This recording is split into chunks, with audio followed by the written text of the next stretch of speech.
Hello everyone, welcome back to my YouTube video.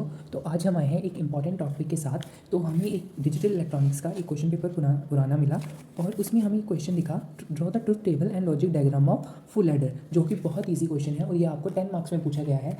आप कैसे इसको ईजिली लिख सकते हैं जिससे आपको 10 में से 10 मार्क्स मिल सकें, आप उसमें फुल मार्क्स स्कोर कर सकें। तो चलिए स्टार्ट करते हैं। सबसे पहले है फुल एडर की डेफिनेशन कि फुल एडर होता क्या है। सबसे पहले आप लिखेंगे फुल एडर की डेफिनेशन। तो चलिए स्टार्ट करते हैं हम अपनी वीडियो को। तो लिखेंगे full adder is a combinational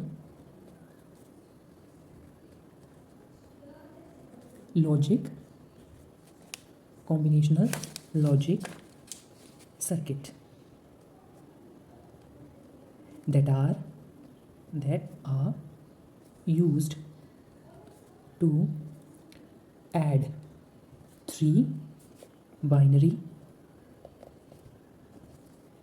digit and produce sum and carry। सबसे पहले हम लिखे डेफिनेशन में हमने क्या लिखा, full adder is a combinational logic circuit. ये हमारा एक कॉम्बिनेशनल लॉजिक सर्किट है। ये करता क्या है, that are use to add 3 binary digit. ये 3 बाइनरी डिजिट को जोड़ने का काम करता है और आउटपुट में हमें क्या देता है, आउटपुट में हमें देता है सम एंड कैरी। मतलब प्रोड्यूस क्या करता है, सम एंड कैरी। ये हो गई आपकी डेफिनेशन। उसके बाद हम लिखेंगे इसका ट्रुथ टेबल।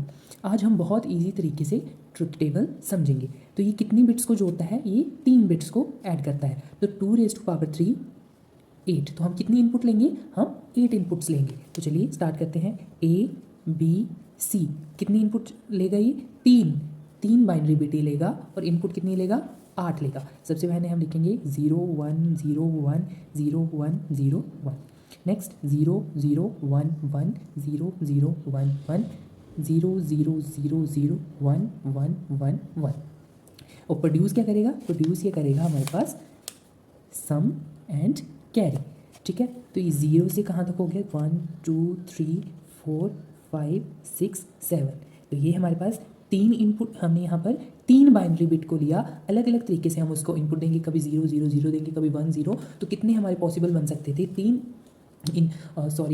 3 जो हमने क्या लिए, 3 हमने लिए हैं बाइनरी बिट। उसको हम कितने तरीके से इनपुट दे सकते हैं, 8 तरीके से इनपुट दे सकते हैं। तो इस तरह पहले आप जो है इनपुट्स लिख लेंगे, उसके बाद हम क्या लिखेंगे, आउटपुट लिखेंगे सम एंड कैरी की। ये हमने क्या करना है, सिंपल एडिशन करनी है। 0 + 0 0 0 + 0 0। तो सम क्या आ जाएगा, 0 एंड कैरी आ जाएगा 0। नेक्स्ट 1 + 0 1, यहाँ आ गया 1, अगेन प्लस करेंगे 1 + 0 1 कैरी 0।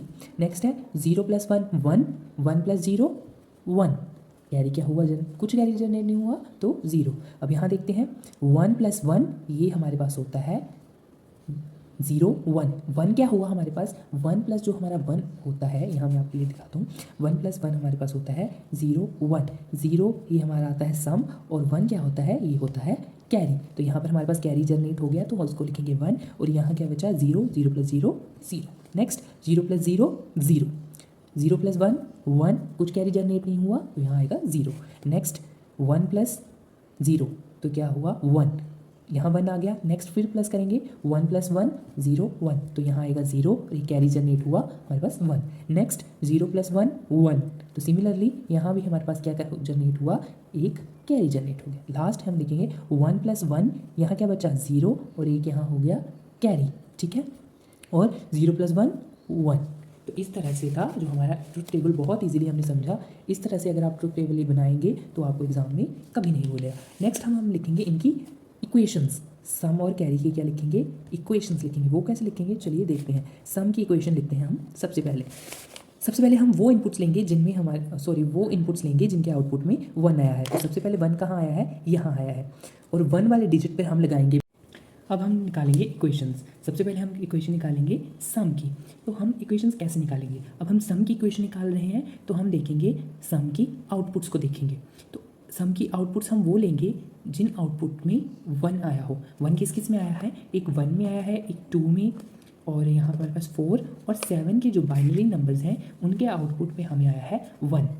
अब हम इक्वेशन को कैसे लिखेंगे, एक हम इक्वेशन को लिखने का मैं आपको तरीका बताता हूँ। अगर नंबर 0 हो तो हमारा नंबर एज इट इज़ आ जाता है। अगर जो हमारा नंबर 0 है तो उसको हम एज इट इज़ लिख देते हैं, बट अगर हमारा नंबर 1 है तो हम उसको रिप्रेजेंट करते हैं ए बार से। बस इसी फॉर्मूले को आप याद रखें और इसे हम इक्वेशन बना देंगे। सबसे पहले 1 पे आया है आउटपुट 1, तो इसकी इक्वेशन लिखेंगे। तो अब हम लिखेंगे ए बार बी सी, ए बार बी सी प्लस, अब किस पे आया है आउटपुट, सम के आउटपुट सेकंड, दूसरे नंबर पे 1 आया है तो इसकी लिखेंगे plus A B bar, B पे 1 है तो बी बार सी, ठीक है। प्लस नेक्स्ट है 4 पे, तो 4 वाले इनपुट्स देख लेते हैं, A B C bar. Next 7th पे देख लेते हैं, तो 7th पे सभी जो इनपुट है वो क्या है, 1 है, तो क्या आएगा ए बार बी बार एंड सी बार। उसके बाद इसको हम शॉर्ट फॉर्म में इस इक्वेशन को हम लिख देते हैं A XOR B XOR C. Next जो है हमारी कैरी की इक्वेशन, कैरी की इक्वेशन भी हम ऐसे निकालते हैं, बट उसको हम सॉल्व करके शॉर्ट फॉर्म में उसको लिख देते हैं A B plus C, bracket में लिखेंगे ए एक्सॉर बी। तो ये हमारी जो इक्वेशन होती है, ये इक्वेशन होती है हमारी कैरी की। तो अब हम इसका क्या बनाएंगे, लॉजिकल डायग्राम, सर्किट डायग्राम जिसको हम बोलते हैं, ठीक है। तो ये हमारी इक्वेशन और ये हमारा ट्रुथ टेबल। आई होप आपको ये अच्छे से समझ आया होगा। अब बनाएंगे हम इसका लॉजिक डायग्राम, जो कि बहुत आसान है बनाना। इसके लिए हमें क्या चाहिए होता है, उसके लिए हमें चाहिए होती है बस इक्वेशन। तो सम की इक्वेशन थी A XOR B XOR C and carry की इक्वेशन थी ए बी प्लस मल्टीप्लिकेशन में था ए एक्सॉर बी, ठीक है। तो सबसे पहले हम क्या करेंगे, एक एक्सॉर गेट बनाएंगे। ये इनपुट ए है, ये बी है। अब ये हमारे पास क्या बन गया, A XOR gate A XOR B, ठीक है। अब हम क्या करेंगे, अब हम यहाँ से एक इनपुट लेंगे, एक इनपुट हम सी लेंगे, दोनों को एक्सॉर गेट में दे देंगे। यहाँ से एक इनपुट आई ए एक्सॉर बी, यहाँ से सी इनपुट गई, तो क्या बन जाएगा A XOR B XOR C. तो ये हमारी जो सम की जो लॉजिक डायग्राम है वो कंप्लीट हो गई है। अब इसी में हम बनाएंगे सी की लॉजिक डायग्राम।